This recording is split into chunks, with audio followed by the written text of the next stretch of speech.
Sometimes someone else's story can change yours. Subscribe to never miss a single frank, honest, and truly powerful story about love and pain. Make some tea and enjoy my captivating story. Let's go. My life in Zhytomyr was like expensive but empty storefronts. I'm only 27 years old. I'm married to Oleg, and our marriage is a golden cage in a quiet, respectable neighborhood. Oleg, a high-ranking official, is constantly on the move. Kyiv, Warsaw, sometimes Germany, and for 3 days now, I've been wandering around our spacious, too-quiet 4-room outbuilding, relishing my freedom but suffocating with boredom. Usually, I could cope with this loneliness, but this time I wanted something spicy. Oleg left for a whole week, and I knew I'd return to my usual ritual: expensive clothes, an exquisite dinner alone, a cold bed. That's when I called my sister Elena. Tears and tears welled up in my throat. I told her how afraid I was to be alone in such a big house, how the wind rustled through the old pines in the yard. It was a lie. The only thing I feared was my own predictability. "Well, Vera, you're a fighter," Lena reassured. "But since that's the case, I'll come over now, we'll sit for a bit,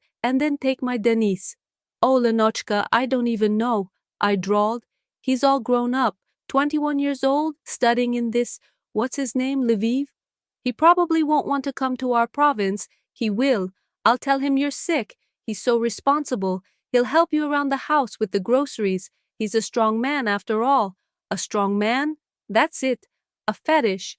My secret attraction to youthful, uncouth physical strength has always been my weakness. I love the contrast between my refined, expensive femininity and the rough, functional power of a man. I love feeling fragile next to a champion. I immediately began preparing. I went to the dressing room looking for the perfect weapon. I chose a midi noodle dress the color of ripe plum. The fabric was...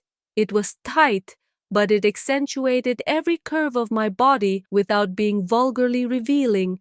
The collar was high, a turtleneck which gave a false sense of modesty, but the length and fitted cut left no doubt about my shape.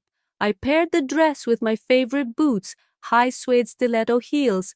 They weren't for the cold, but for power.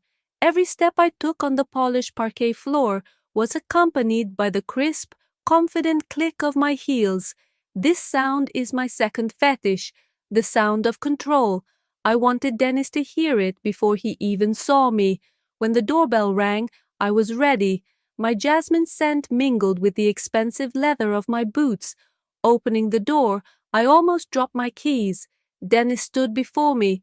The last time I saw him was a year ago, and he was still just a teenager. Now he was a tall, broad-shouldered man. His khaki shirt seemed about to burst open. Biceps.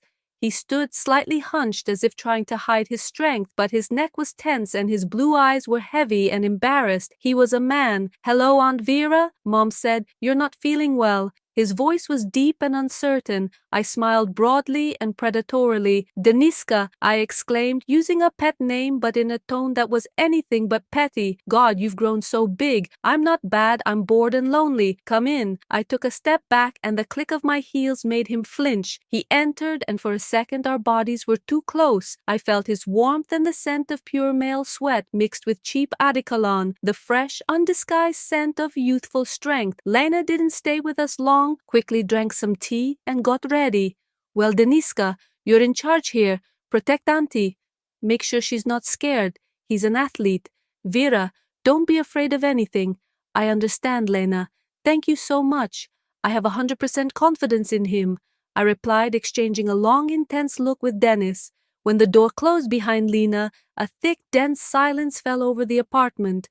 Denis stood in the middle of the living room, unsure where to put his hands. I walked up to him but stopped a step away. "Well, my protector, where do we begin? I need to prepare something cozy, something homey." Slowly, without taking my eyes off his face, I ran my fingertips over my high, oversized collar and then over my slim waist. "And you, take off that shirt for now. It seems a bit tight. Relax, you're the boss here now." I gave Denis a moment to process my order. My voice was soft but it held unwavering confidence. I wanted to see how his embarrassment, the desire in his eyes was fighting. He hesitantly raised his hand to the collar of his shirt. I'm not hot, Aunt Vera," he muttered, but his face was burning. "I know it's not hot, Denis. I know you're tense. You've arrived after a long journey, and I want my protector to be relaxed." I took took another step, closing the distance to half a meter. My boots slammed loudly once, emphasizing my status. Or are you embarrassed by your power? The question worked. It was a direct appeal to his pride, to his masculine strength, which I so clearly adored. He sighed and quickly pulled his shirt over his head. The world around me narrowed. Now he stood before me, bare-chested. His body was perfectly sculpted, broad steely shoulders, a flat stomach, and the sculpted muscles of an athlete's chest. I couldn't look away. It was a blatant display of strength, that same raw youthful power that was the ultimate temptation for me. This is much better, I whispered, feeling my cheeks burn. I had to be in control. I'll go change. I need to shed this armor too. In the meantime, put on something calming. I walked quickly to the bedroom. Clicking my heels, I gave him time to assess what he saw and prepare for the next phase. In the bedroom, I slipped off my plum dress and my thigh-high boots with relish. I chose a lounge set that was the complete opposite of my previous outfit. It was a satin kimono robe and slip in a nude wet sand color. The robe was long, but the silk underneath was incredibly thin and slippery. I tied the robe loosely so it flowed with every movement, hinting at what lay beneath without revealing anything. Instead of stiletto heels, I wore satin ballet slippers, making my steps completely silent. I transformed from a woman of power into a woman of mystery. I returned to the living room. Danny was sitting on the sofa, casually covering his torso with a sofa cushion, but his eyes lit up at my appearance. I floated across the room, the satin robe rustling softly. The sound of silk became a new fetish, replacing the loud click of heels, a whisper of luxury and intimacy. Have you chosen a movie? I asked, sitting down next to him. The proximity of his naked body was stunning.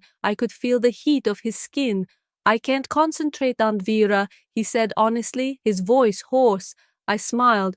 Goal accomplished. We'll have some tea, my guardian, and talk about your successes. I poured the tea, and as I handed him the cup, our fingers touched. His touch was hot and clumsy. I held my hand a second longer than necessary. You're very strong, Dennis. You probably have a lot of girls in Lviv, I said, studying the definition of his muscles, visible in the dim light of the room. He took a deep breath, and I saw his abs tense. I'm not thinking about that. I'm thinking about helping you. I need your help, Deniska, but not fixing the faucet, I said, turning my gaze to his lips. It was the most direct confession I could give. I moved even closer. My knee now touched his thigh through his tight jeans. It was a constant electric contact. I'm very cold in this big house, I lied, even though the apartment was warm. I need your warmth. And I placed my hand on his bare shoulder, my slender manicured fingers on his hot, hard skin. It was a contrast that drove me crazy. I began to gently stroke him with massaging movements. It was more than a massage, it was an exploration of his strength, a worship of it. You have amazing muscles, Protector, truly masculine. I felt his body tremble under my hand. At that moment, I knew he had lost control and given it to me. Aunt Vera, he breathed out. Your faith, I corrected him and leaned down to run my lips over his ear. My touch on his bare shoulder and the whisper right in the last barriers broke through. Dennis inhaled sharply, and his hand instinctively reached out to me. Natalia, pulling me closer. There was so much clumsy, uncontrollable force in that gesture that my heart pounded with delight and anticipation. I know how you feel, my protector, I said, relishing the way his hot, hard skin contrasted with the smooth, cool satin of my robe. I felt it too. I slowly pulled away, but my hand remained on his shoulder, a sign of ownership. He looked at me. His blue eyes were clouded with desire. At that moment, he was only a man, and I was only a woman. Come on, Dennis, I said, rising from the sofa. The satin of my robe rustled softly, as if calling him to follow. It was too bright and public here. I went to the bedroom. He followed me, without question, without hesitation. My silent slippers made me elusive, and his heavy, rapid steps sounded like a slapstick rhythm, the rhythm of surrender. My bedroom was decorated in deep velvet tones. It was my secret boudoir style. Thick suede curtains the color of dark Bordeaux hung on the windows, always drawn, creating an atmosphere of perpetual semi-darkness and isolation from Jitomir. The only light came from the frosted sconces at the head of the bed. He stopped at the entrance. His torso, illuminated by the sconces, looked like a sculpture. "I like it here, Aunt Vera," he said, surveying the furnishings. "This is my refuge, Denis. And now about ours." "Please help me," I said, approaching the dresser and pretending to move the heavy wooden box. "I need your strength." He immediately approached. His bare torso was dangerously close to my face. He easily lifted the box, and I seized the opportunity to place my palm on his abs. It was a hard, hot stone. "You're simply incredible. Your strength captivates me," I confessed. It was the pure, unfiltered truth of my fetish. Then I walked over to the bed. It was covered with a heavy bedspread of light velour. "Take this off, my strong one. It's too heavy for me," I begged, pointing to the bedspread. He pulled the bedspread off in one motion, tossing it to the floor. Now all that remained on the bed were ivory silk sheets. It was a pure, intimate canvas. I stood between him and the bed. Now there were less than 10 centimeters between us. I raised my hands, adjusting my hair, and the satin robe fell open, revealing only the silhouette of my body beneath the thinnest slip. I felt his gaze burning into me. "I need your warmth, Denis. It's so cold here without Oleg." My voice became weak and pleading, full of feminine vulnerability. I wrapped my arms around his torso, pressing myself against his hot body. It was an act of surrender, but surrender was my complete victory.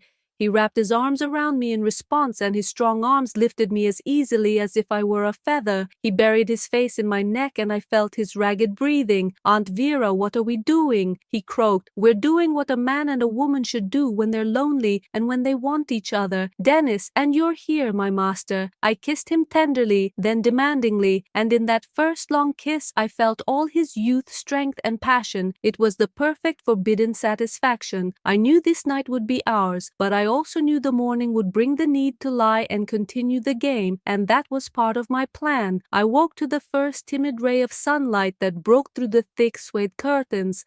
My body was relaxed and content, but my mind immediately returned to its role. Control. Denis slept next to me.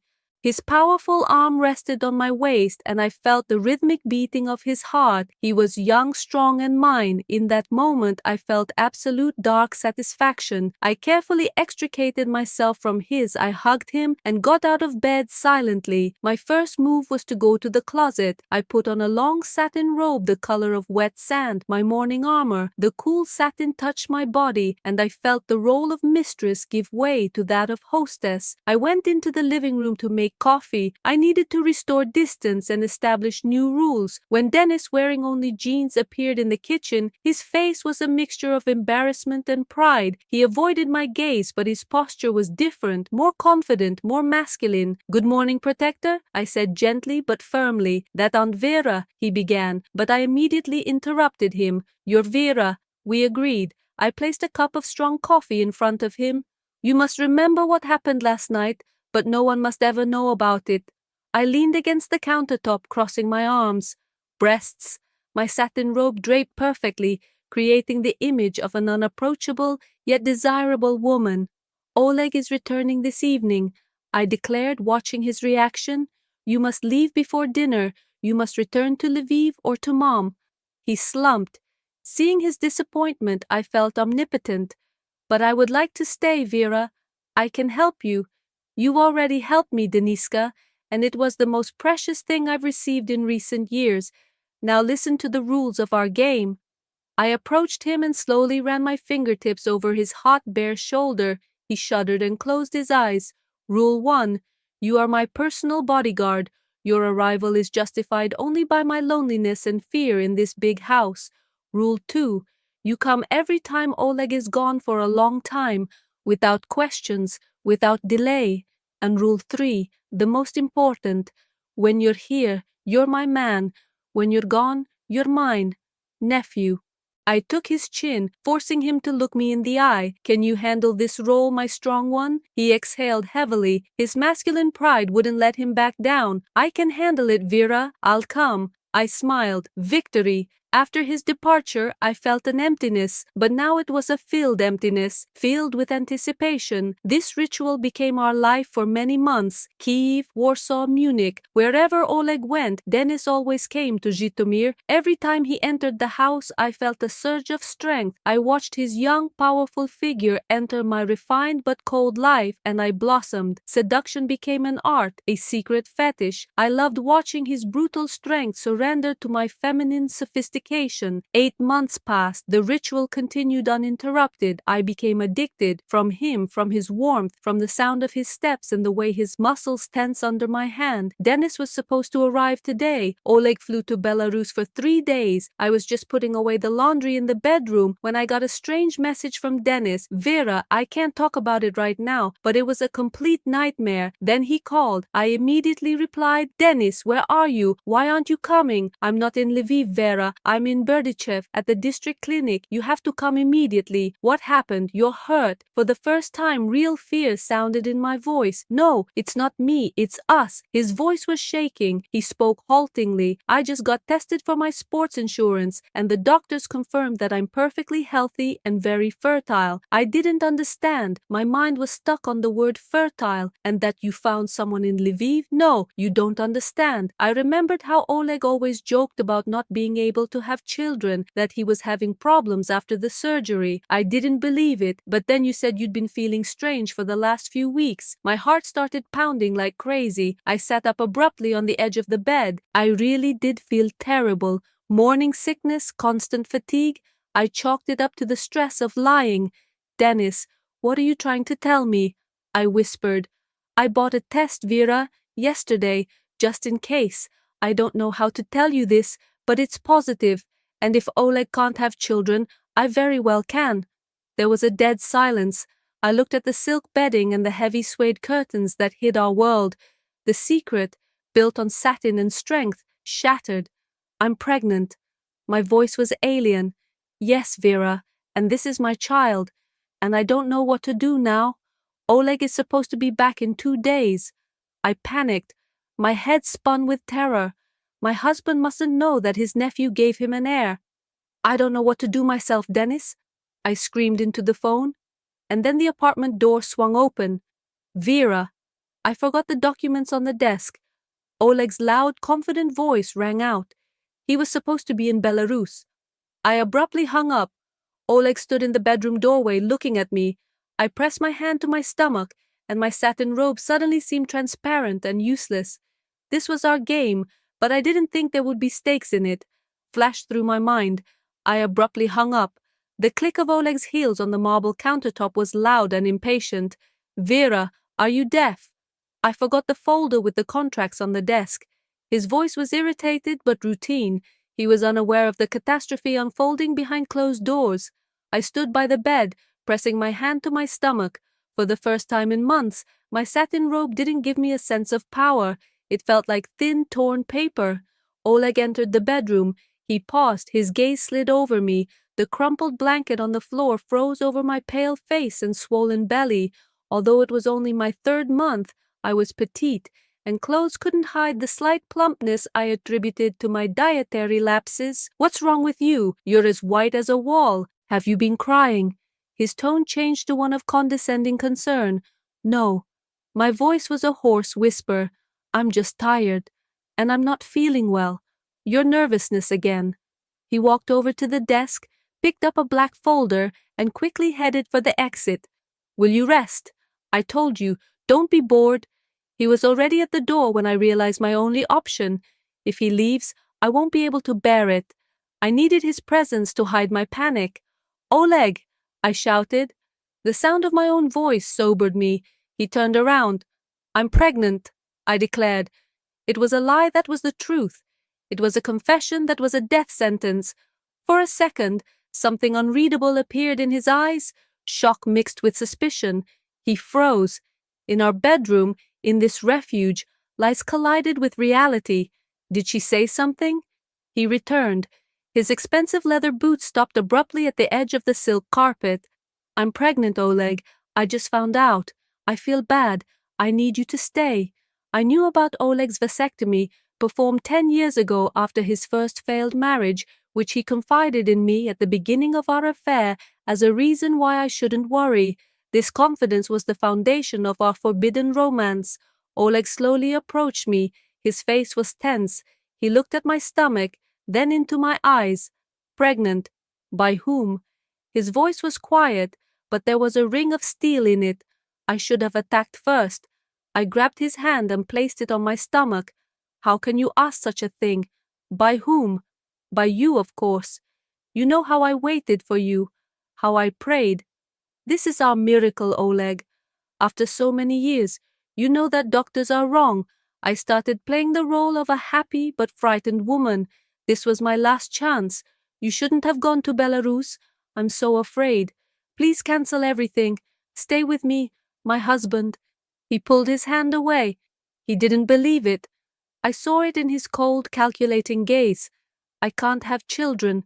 Vera, doctors don't make mistakes in such things. Are you sure? You've been tested in recent years." I was pressing on his weak spot, his self-confidence. I knew he hadn't been tested. He lived in the belief that the problem was solved and that I was a reliable, non-pregnant accessory. "That's impossible. I'll check it," he muttered, taking out his phone. "Fine, go ahead and check it. But for now, you have to stay with your wife and your unborn child." He looked at me, at my slippery, flowing satin, at the velvet curtains that hid all our lies, and at my brazen, desperate mask. He saw not a woman, but a riddle that needed to be solved. He was intrigued and furious. Suddenly his gaze fell on my phone, which I'd left on the bedside table. The name Denny was still flashing on the screen. Oleg slowly approached the nightstand. He took my phone. I didn't have time to move. "Dennis, this is your nephew. You just spoke to him?" His voice was even quieter than before. He looked at me, then at the phone. He connected the dots.